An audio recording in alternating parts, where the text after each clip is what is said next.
All right.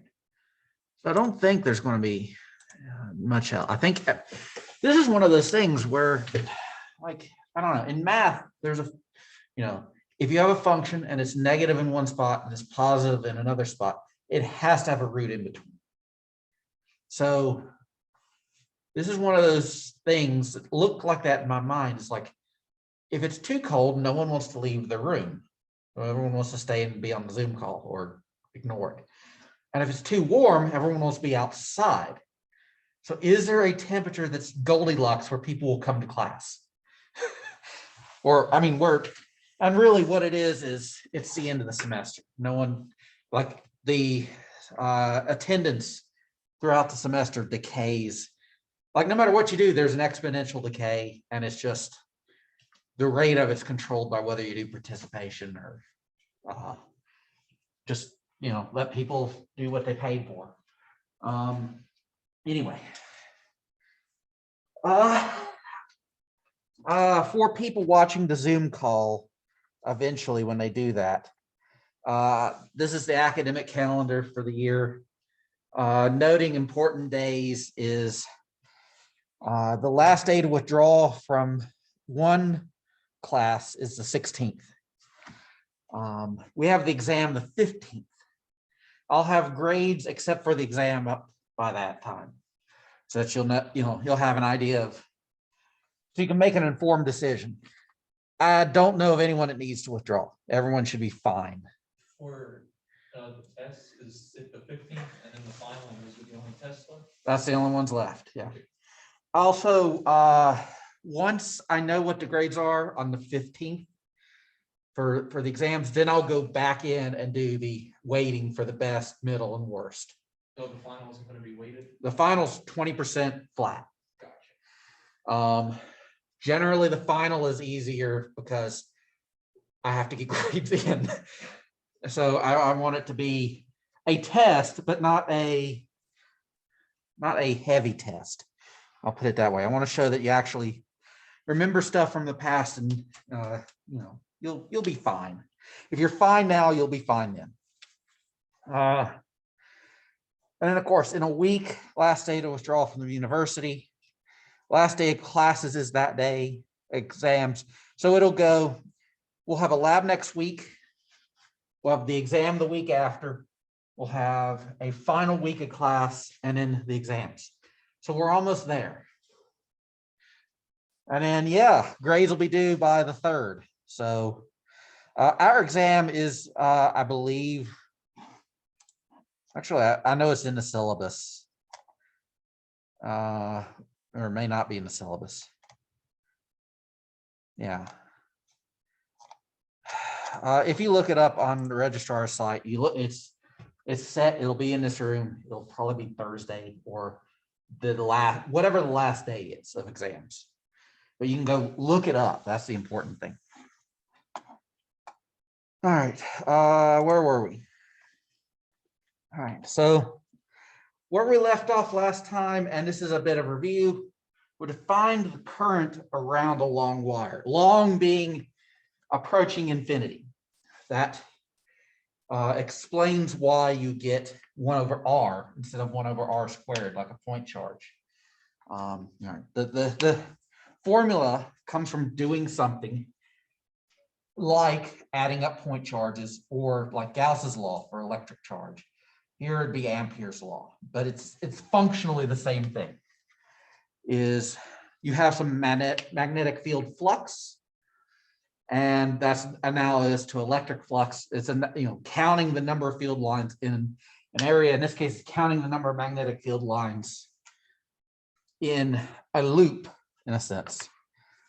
That doesn't make quite a whole lot of sense, but and in the last class, there's a long discussion about the nature of magnetic fields, but the gist of it, which I'm stating without a whole lot of proof, because honestly, most of physics is trying to prove it, is, that's the truth, is you can keep asking why questions, and eventually physics gets, I don't know, like every explanation has a why question in it, and eventually we get to one we can't answer very well. Certainly I can't. I stop before the experts do. But the gist of it is all magnetic fields come from moving charges, come from currents. And all magnetic fields are what are called solenoidal. They go in a circle, they don't have a beginning or an end, they wrap around a current somewhere. It doesn't seem obvious, like if you have a permanent magnet, North Pole, South Pole, the magnetic field looks like it starts at a North Pole, ends at the South Pole. It is a loop that goes through the magnet. That's the important bit. And the reason it's a loop through the magnet is because the magnet looks like a small coil. We talked about the nature of the magnetic field around a current, and the right-hand rule, which is grabbing the current, your thumb is in the direction of the current, your fingers indicate the way the field wraps around, right? You kind of have two choices, a right hand and a left hand. And because we chose right-hand rules before, we choose a right-hand rule now. And it's just so everything's consistent. And then we show an example calculation. In general, we're mixing this with the past stuff. Is the goal in physics is generally to predict the motion of particles, or to predict, something about particles, so that, at this point we're trying to find the force on a particle. So we're going to use the force formulas that we had before, but now we have to derive what the magnetic field is based on some other thing causing the current. And that's what we do here. We determine different variables that we have, I and R, and we can calculate the magnetic field using the current and the radius. And then we can go and use that field to calculate the force. So we went through the example calculation and things worked out okay. All right. So it's still, in doing magnetic fields, it's determining what the type of problem is and what the things you got to calculate, right? There was the types of problems we've seen so far is calculating forces, calculating for velocity selection, right? If you want to select particles of a particular velocity using electric and magnetic fields, which is balancing the electric and the magnetic forces. And in mass spectrometry, calculating the curvature of the path for a particular charge in a particular magnetic field with a particular velocity. So now we have a obfuscation. Now we can not know the magnetic field, but we can know what causes it. We can know the current and the position that we're trying to look at. So cases where you don't have an obvious magnetic field in the first place, like current carrying wires. This is a big deal. If you ever are in an industrial environment where you have high currents and wires, and imagine you have like a server room. Server room has racks and racks of computers. They have power supplies that have to be high currents flowing in, to power all these devices, and they have overhead wire runs. And so that's kind of like the low level, that's where you might start seeing problems is currents flowing in wires will put forces on each other. And so they'll be attracted or repelled. And, if you have a sudden jolt of high current, you can have your wire run fall apart because the wires get blown out of it. And the gist of it is one wire causes a magnetic field. The other wire feels a force from it. And that works in both ways because we talked about the nature of electric magnetic forces. They have to be third law pairs, right? With charges, it's clear you have two charges. Each one feels a force and it's caused by the other one. And the electric field is a way of isolating the thing that feels the force from the thing that causes the force. So magnetic fields are the same way. Now it's currents. We have a current that causes a field that the other current experiences, and so causes the force on it. So what we get out of it is if you apply the right-hand rule to these, currents going in the same direction attract, currents going in opposite directions repel. That's the analogous version of like charges attract and unlike charges, sorry, unlike charges attract, like charges repel. All right, and we showed an example of this running currents through wires and showing the attraction and repulsion. And this kind of should make sense to you, is that when you built the motors in the lab, you had a magnetic field, provide a permanent magnet, and you saw the repulsion of a current.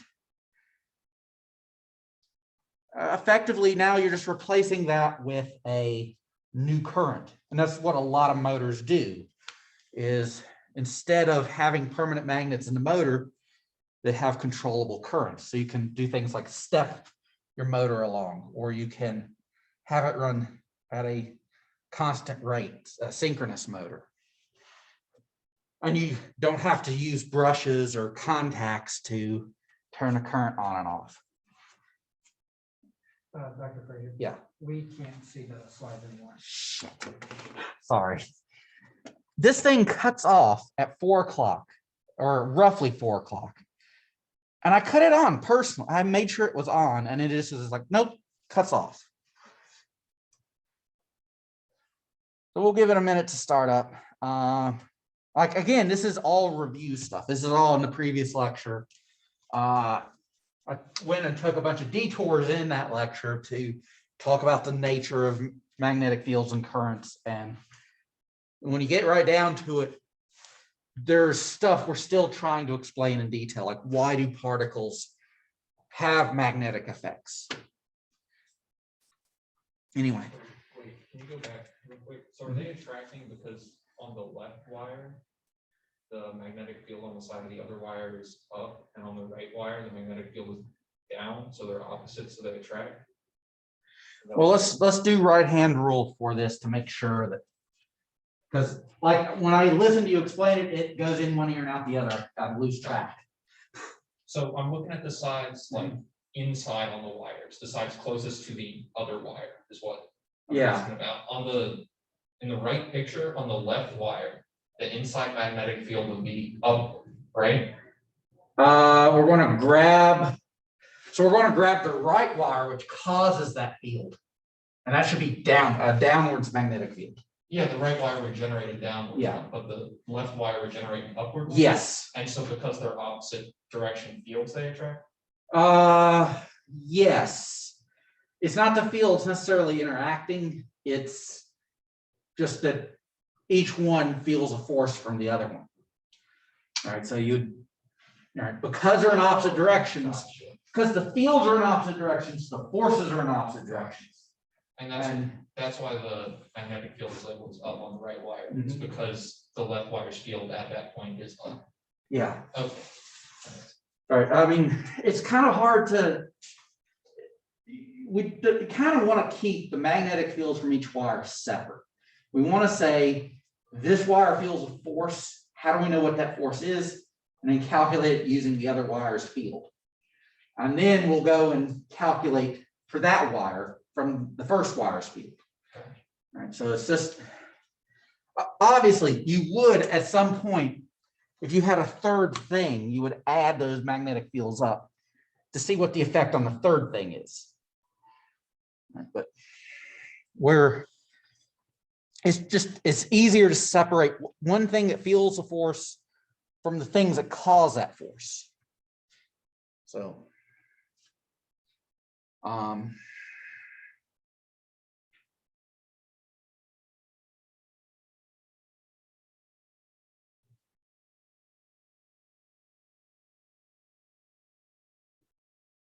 yeah. So we went over this. When the opposite currents are flowing, you have the field in the same direction for both, and that puts the forces in opposite directions. All right. But when you have it attracting, you have the current in the same direction and the fields in opposite directions. And that causes it to. All right, the idea is there's no rule there where one of them's in opposite directions and the other is in the same direction. And it's, the point is the forces are always going to be in opposite directions, whether it's repulsive or attractive. Determining whether it's repulsive or attractive has to be done step by step. You have to go through and say, what is the force on this one? What is the force on that one? Right? And the force is being toward the other wire is what makes it attractive.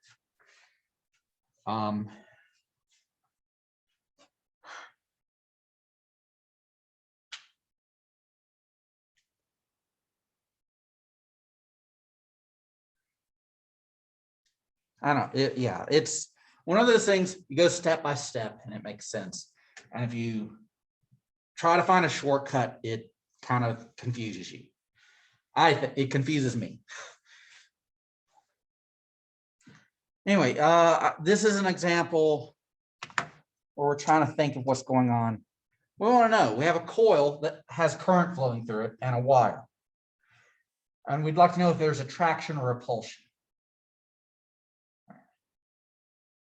Now, I want to go back to the previous slides.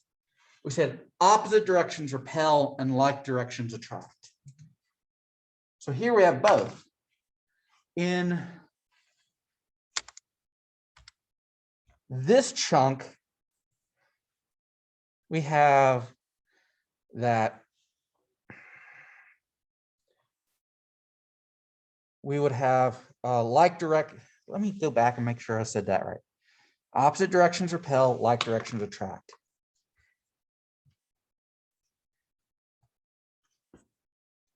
All right, so we'd have a force this way and a force this way. So, I mean, there's some other questions. What happens on the sides? Well, if we take a little segment of this and apply the right-hand rule, the field from the first wire, from I1, doing the second right-hand rule, the field is into the screen. And we have a perpendicular current, so there's a force on it. All right, and if you do the right-hand rule, your current's in the direction of the, you point in the direction of the charge, and your first finger is in the direction of the field, and your thumb is in the direction of the force. And so here, there would be a force. And that's kind of consistent in a sense, is what this field is trying to do is kind of stretch it outwards. And if you do the same thing here, the current is this way. And so your force would be outwards.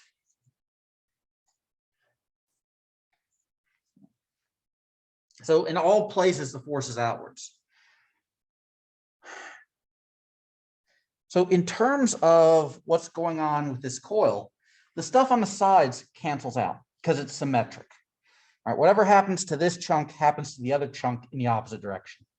So the coil might stretch if it's flexible, but it's not going to move. It's not going to be attracted or repelled in some direction. These I1, sorry, not I1, this and this, those currents do not experience the same magnetic field. One of them's larger. All right, and that field comes from I1.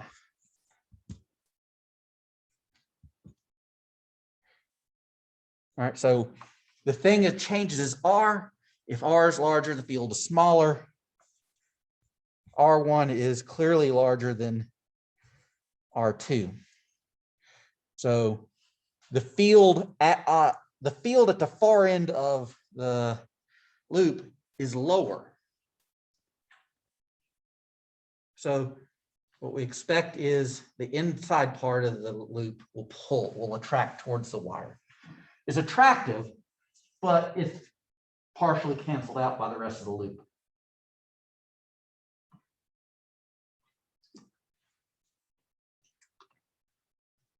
All right,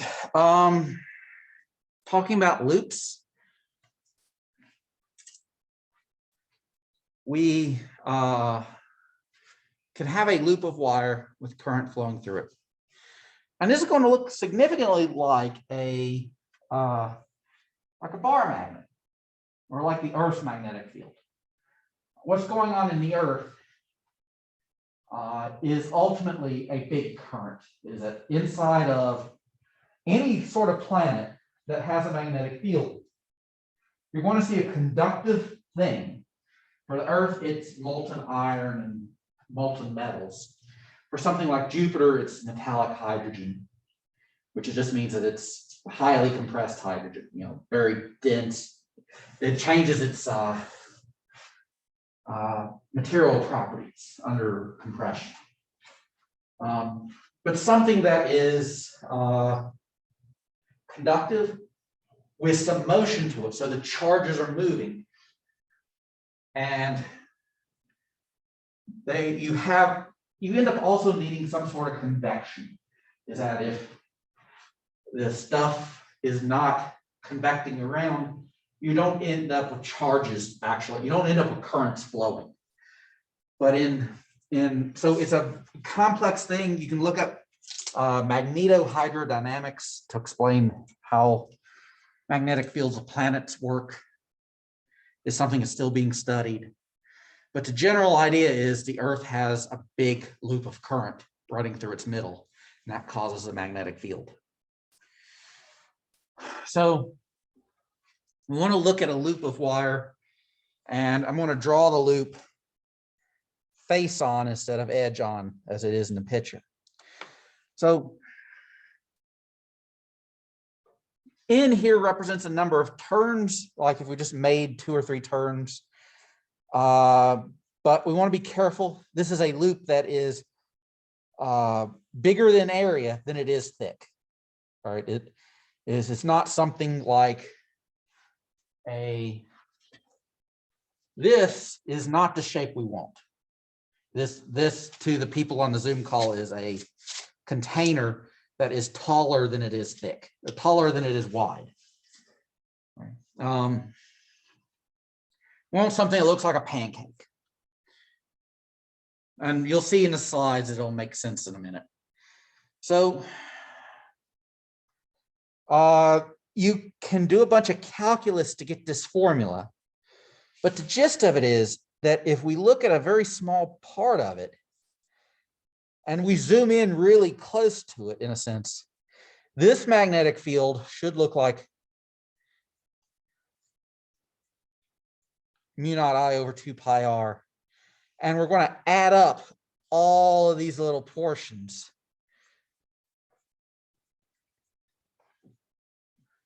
And by adding them up appropriately, it gets rid of that pi because it's a circle. I think what happens is you end up getting like a 1/2 factor and getting rid of 2 pi, and so it comes out as 2r. And ultimately what it is doing an integral. So I'm just glossing over actually doing that integral. But the key sort of thing is to be able to add that up, it has to be the field right at the center. If you take the field off at one corner, then the bit of wire near it dominates, and you can't do that addition nicely, which means you have to do like the gory details of the integral. Here we're just glossing over it because we only care about it at the center. It looks like I've almost drawn a person here. Anyway, so a loop of wire or a small number of turns of wire has this formula. And it just looks like you've taken one long wire and you've bent it into a loop. And so it's changed its orientation, and that's where you get rid of the pi, is you're making a circle. Now, I don't know what this video is here. We'll poke at it a minute and see.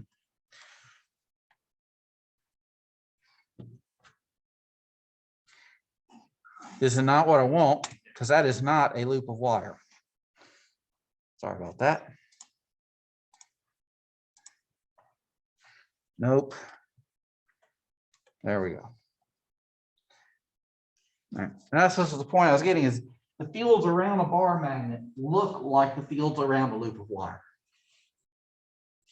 And ultimately, in the bar magnet, there will be some sort of loop of current that we'll explain in a little bit. We explained in the last class in the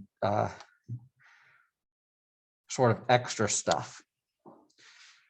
So note the right-hand rule, you're still grabbing the current in the direction of the current for your thumb. And it tells you which way the field goes through the loop. Does it go right to left or left to right? It depends on how you grab it with your right hand.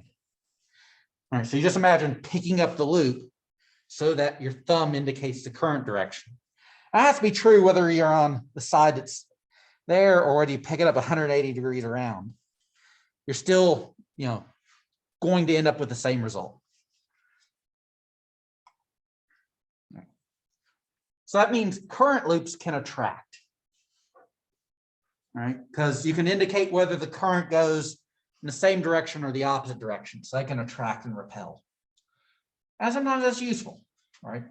This is how motors are built, is really with current loops, not lines of current. All right, there's nothing special between this and the previous example, except you've made coils out of it.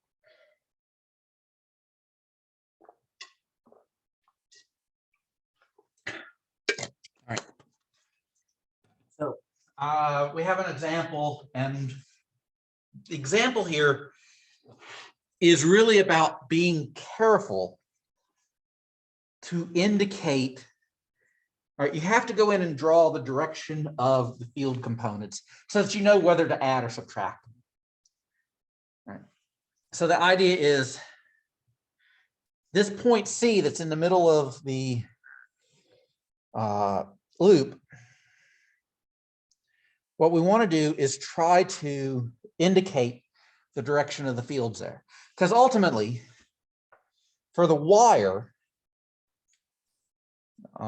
go forward and give me a pin. So B1 we know is going to be mu naught I over 2 pi r. And this is our r for both.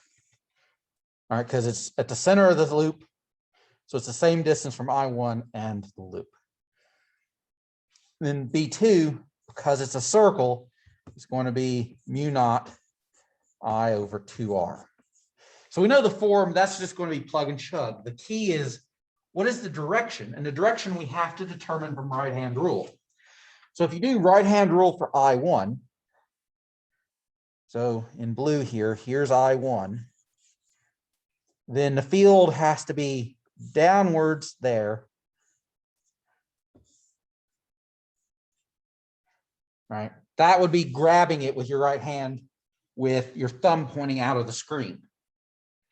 So we know that B1 has to point up.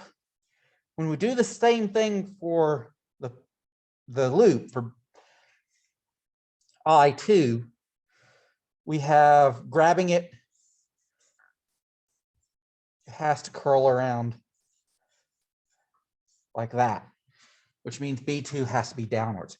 So what this means is that the magnetic field has to be B1 minus B2, is that they partially cancel out.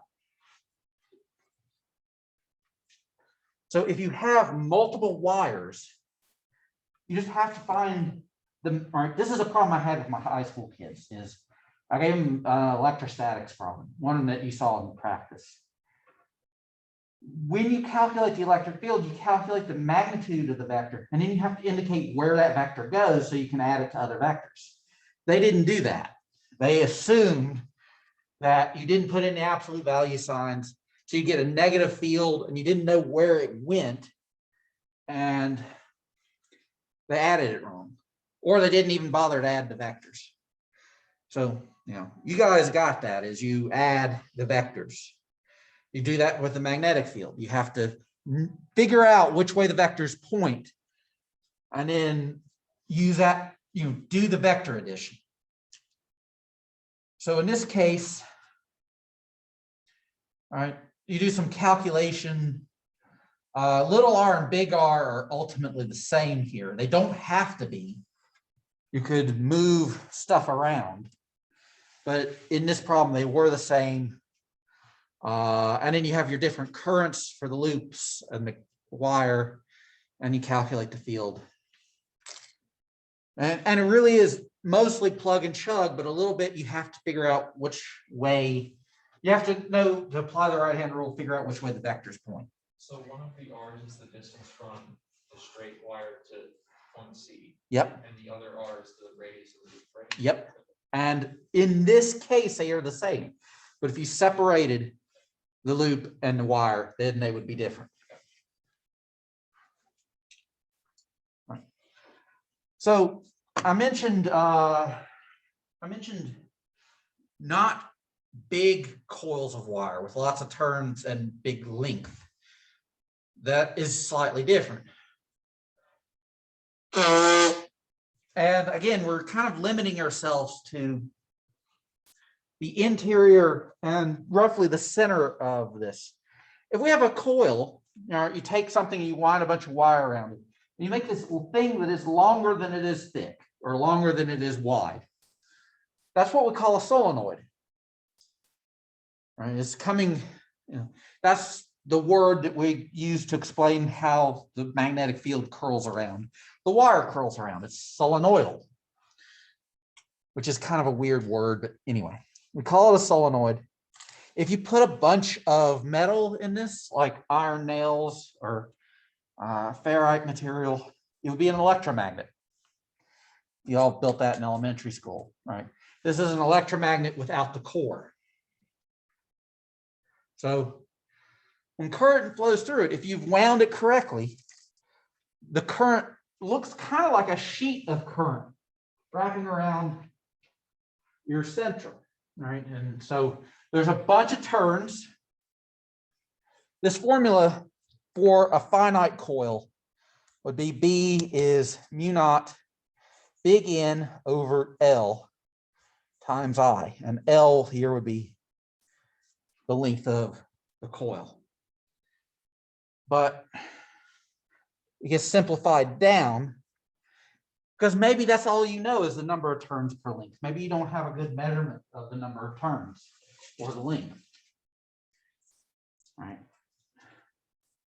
They used to in the old days, for people that built their own like radio equipment, you could buy a coil, and this is all they would specify is the number of turns per unit length, because they expected you to cut it to the particular length you wanted.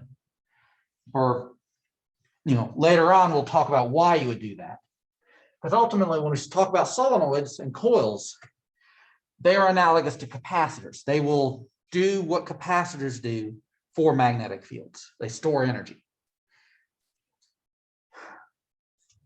So, interior of a solenoid, you can calculate the field, and ultimately it's doing a bunch of additions of the formula for a single coil. What's happening is when you're inside the coil, you're effectively very far away from the ends. They look infinitely far away, and so you lose that factor of 1 over R. It basically, you don't have, like the analogy I give is looking at a point charge. When you're right up close to it, it's a big field. When you get far and far and far away, it goes off as 1 over R squared. Right? Your field decays as 1 over R squared. For a line of charges, it doesn't decay in 2 dimensions, it only decays in 1 dimension. Right? You effectively end up seeing more and more charge in the direction of the line of charge. And if you have a plate of charge, like a capacitor plate, as you get further and further away, you just see more and more plate. So it doesn't decay, it's constant. So something analogous happens here is for a loop or for a wire of charge, it decays as 1 over R. A coil looks more like a plate of charge. And so it doesn't decay, it's constant. That's a lot in the details. This is a formula, it's plug and chug. All right, so there's a video here about MRIs, which use lots and lots of coils, and it's not going to let me play. Here we go. I don't know if this one might be interesting.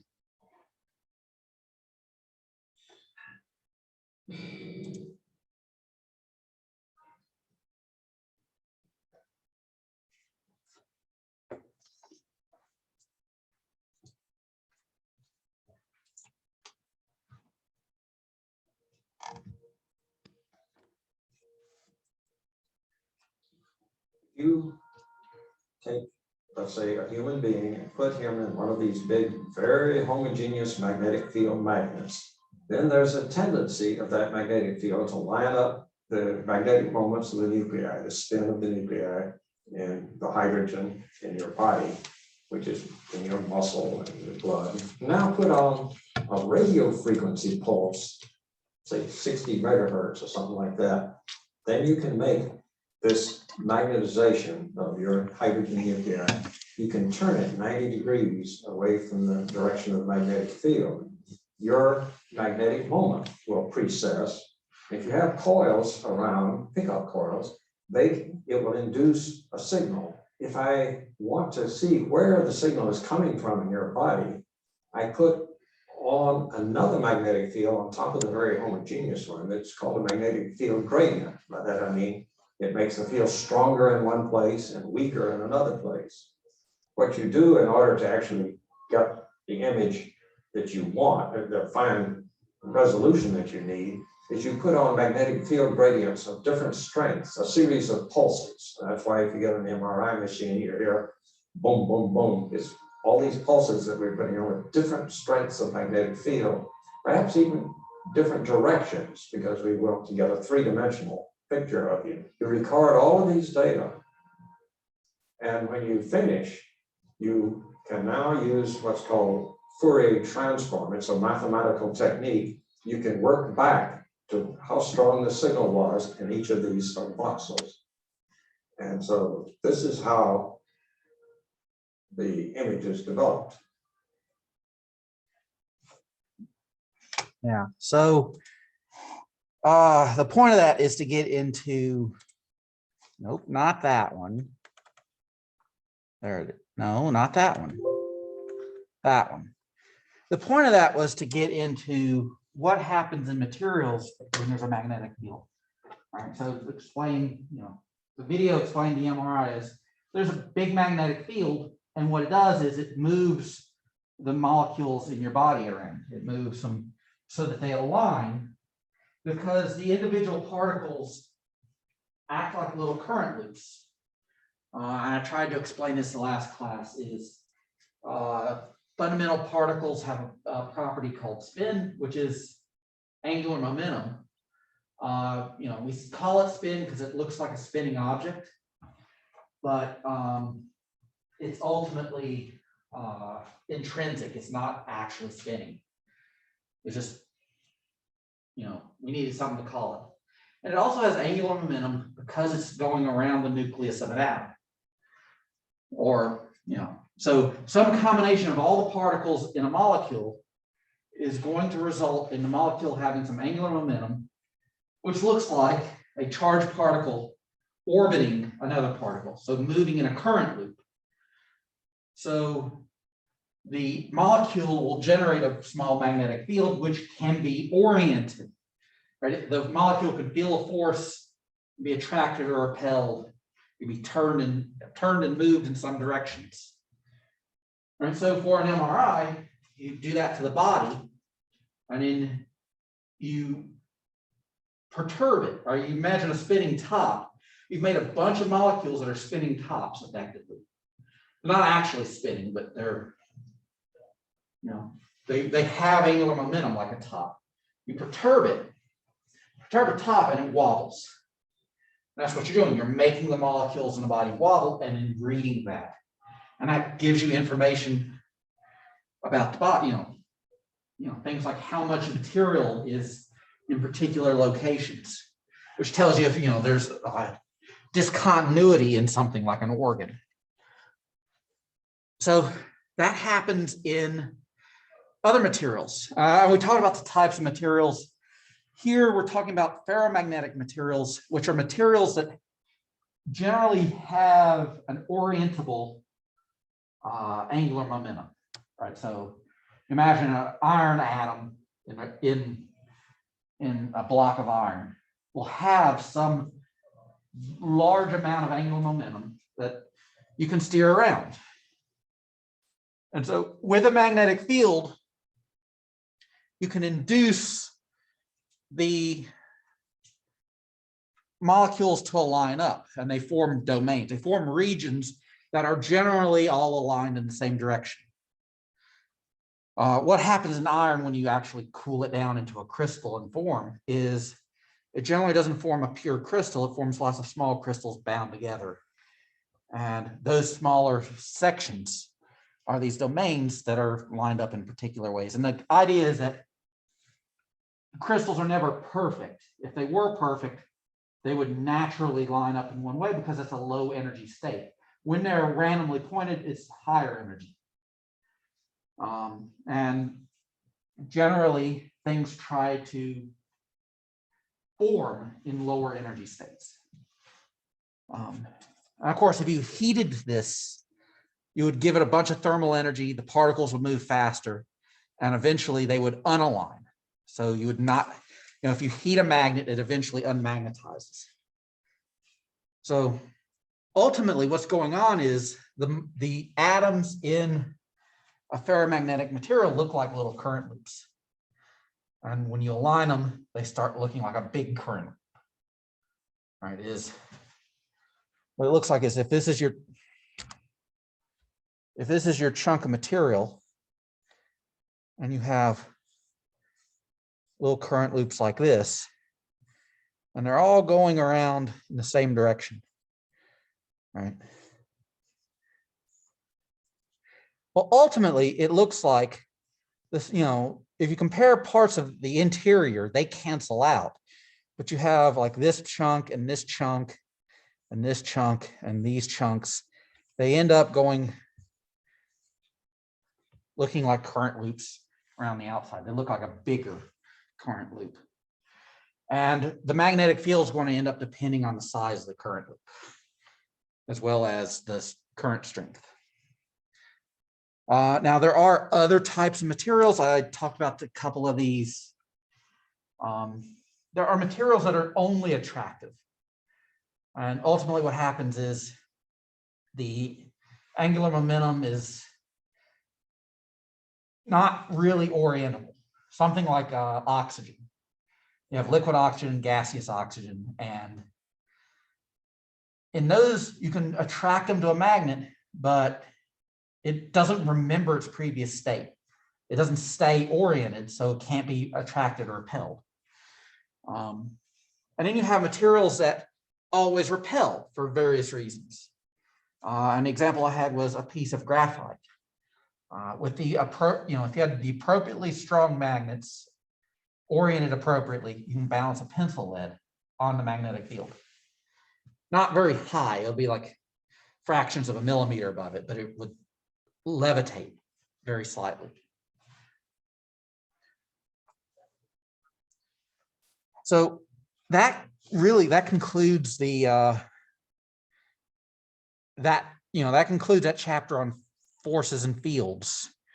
But there's another chunk of it I have to go over, and I'm going to go over next week's lab to do that. There's a bunch of stuff in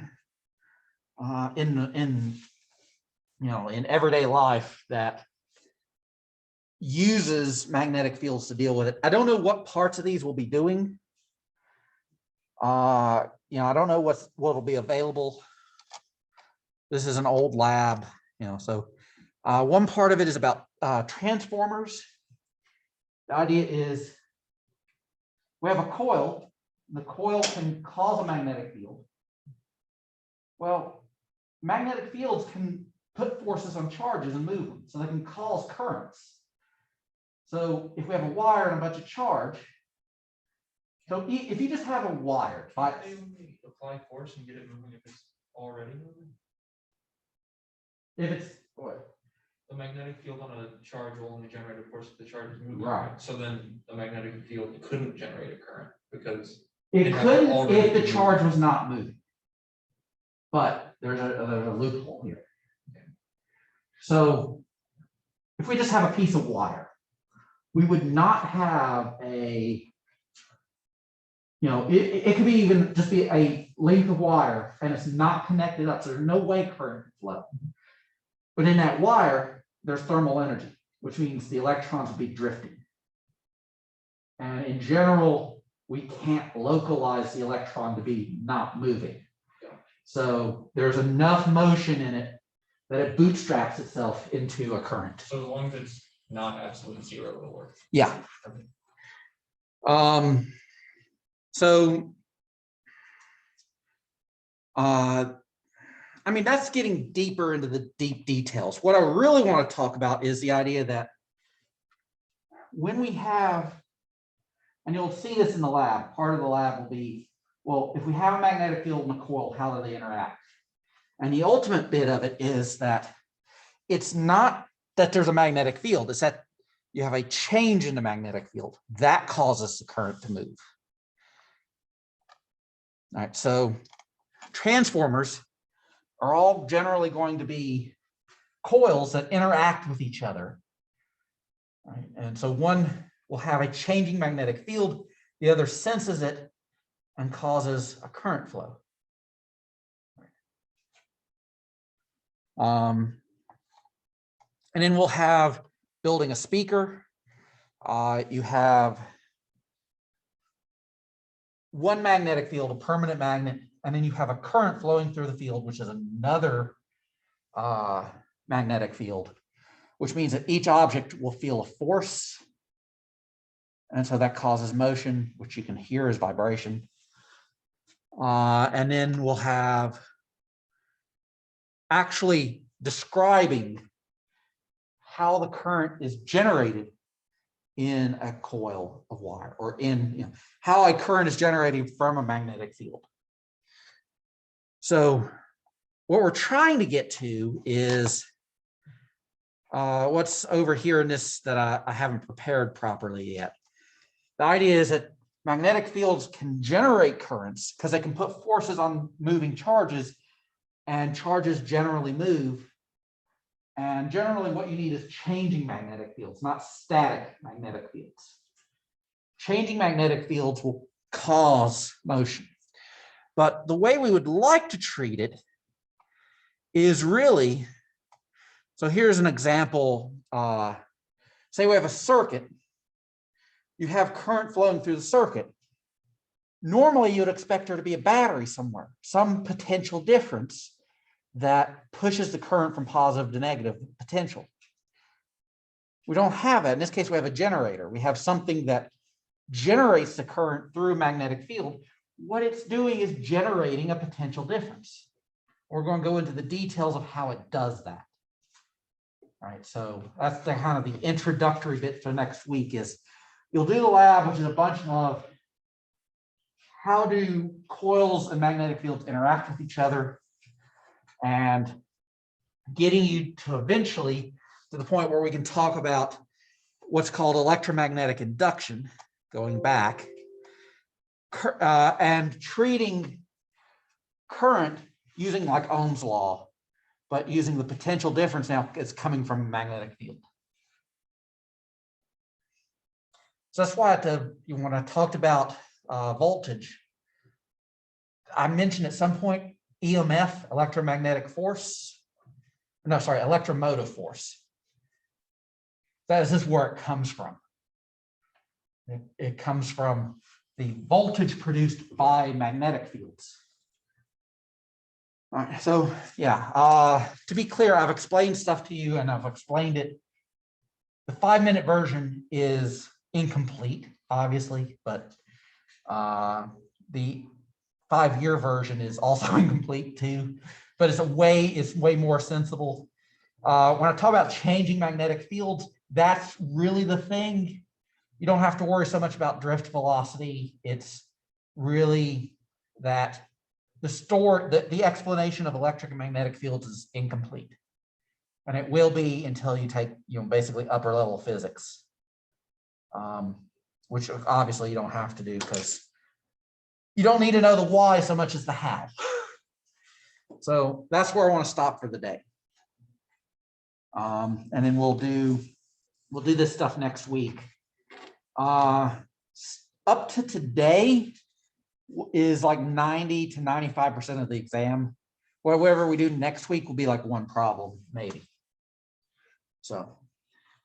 Are we gonna start messing with the transformers? Possibly, like, I don't know what the actual lab will entail, what equipment will be there, but so when I went through the classes, we would have like a set that you could build your own transformer with. You just have sets of coils, you mount them. So it helps the transformer to have a core. And so we had a core apparatus you could like mount the coils to. And so you could, see how different size coils, like basically the effect of a transformer is it transforms, it goes from one voltage or one current to another. But the power in has to be the power out because energy has to be conserved and you're going to lose power. It's not 100% efficient. But in general, you step up or step down voltage. And so how you do that is by the size of the coils. The other thing we would do is what happens when you, under what conditions does the transformer work? Well, it requires a changing magnetic field. One way to do that is just have alternating current. Then the magnetic field always changes because that depends on the current, and the current changes over time. But the other way to do it is to have DC current and switch it on and off. And so what we would do, as teenagers, this is 20 years ago, back when people didn't think maybe teenagers might have something like a pacemaker or something that you shouldn't mess with current with. Or they might have conditions that you really shouldn't pass electric current through them. But what we do is we'd set up a coil, we'd energize it, we'd pass current through it, but it'd be DC current. And there'd be a transformer. The output of the transformer wouldn't cause, wouldn't have current flow because there was no changing magnetic field. Magnetic fields. And then you would unplug the transformer, and then the output would see that sudden change from current to no current. And the key is the rate of change is what governs the current out. So you get basically a very high voltage, very low current, hopefully, if you set it up right. Low current, high voltage, and it would shock the crap out of it. I still do that for my high school kids, but I make them do it across one hand. They hold the outputs across their fingers so that the flow is only across the fingers. And it shocks me, it doesn't shock them as bad. They're tough. But yeah, when they taught us, it was like, hold these, and you'd hold them and go, because it wouldn't hurt you, it just be startling because they never told you what was going on. Now, when my teacher was in school, what they do is they'd take capacitors and they'd charge them up, and they'd be fat capacitors. And then they just leave them laying around. And so you go pick one up and it would shock you. And that would be like dumping, 100 amps through your finger. So things have gotten better over time. We're still working on it. Y'all have any more questions or anything? All right, well, I'm done. So y'all can go. We only ever had one kid shock himself at my high school while I was there, I think. And we were messing with breadboards and he went to grab a resistor to take it off and his thumb touched the wire, both wires on it. And so it burned the wires off the resistor and burned straight through his thumb where it touched it. So That was too much current for a breadboard. It was just like the tip of his finger got burned. Yeah. I've had some students get burned, but they clearly messed something up and didn't follow instructions. So. Have a good weekend. You too. We will see you on Monday. Yep.